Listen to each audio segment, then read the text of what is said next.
άλλη μία φορά. Για 8η, για 9η μου είπε εδώ ο πρόεδρος του ΜΕΔ Ελλάδος, ο Νέας Γεωργίου, για 9η λοιπόν φορά στην Ανατολική Αττική, τον πρόεδρό μας και πρωθυπουργό μας, πρωθυπουργό της Ελλάδος, Κυριάκο Μητσοτάκη.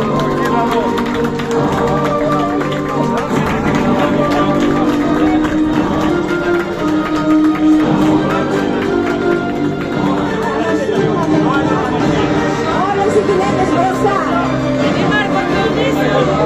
Δήμαρχος από την Περιφερειάρχη.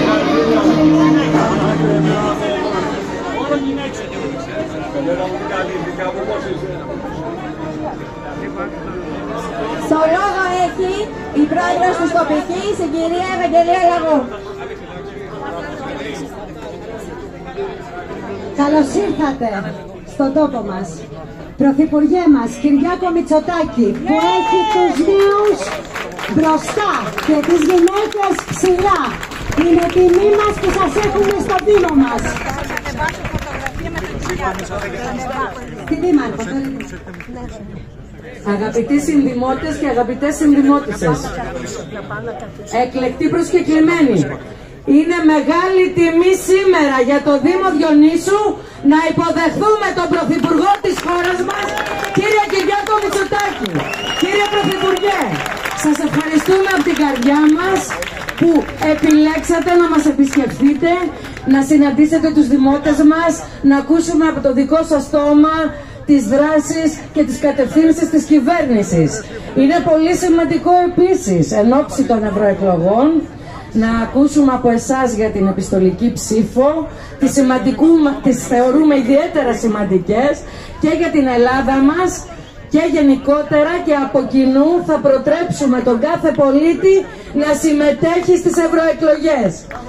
Όσον αφορά τα θέματα του Δήμου μας τα σημαντικά, όπως είναι το οικιστικό μας, η πολιτική προστασία και η ασφάλεια, τα λατομεία και τα διόδια, που ερχόμαστε σε επαφή καθημερινά με τα αρμόδια υπουργεία, προσδοκώ και ζητώ και τη δική σας υποστήριξη. Σας καλωσορίζουμε και πάλι και σας ευχαριστούμε που σας έχουμε κοντά μας.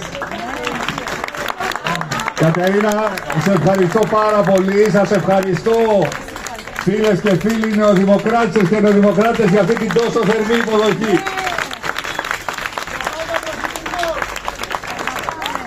Και σας ευχαριστώ διπλά, διότι δεν ξεχνώ ότι εδώ στην Ανατολική Αττική και ειδικά στο Δήμο Διονύσου όλα τα στοιχήματα που βάλαμε προεκλογικά τα κερδίσαμε και πετύχαμε ποσοστά πρωτοφανή στην ιστορία της παράταξής μας.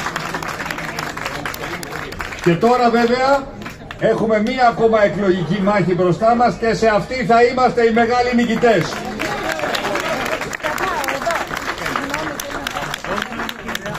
Βρίσκομαι σήμερα εδώ μαζί σας, φίλες και φίλοι, στον Δήμο σας για να μοιραστώ μαζί σας κάποιες σύντομες σκέψεις για τις ευρωεκλογές της 9ης Ιουνίου που θα λάβουν χώρα σε λίγες εβδομάδες από τώρα, και να ξεκινήσω από αυτό το οποίο είπε η κυρία Δήμαρχος, γιατί νομίζω ότι έχει μια ξεχωριστή σημασία.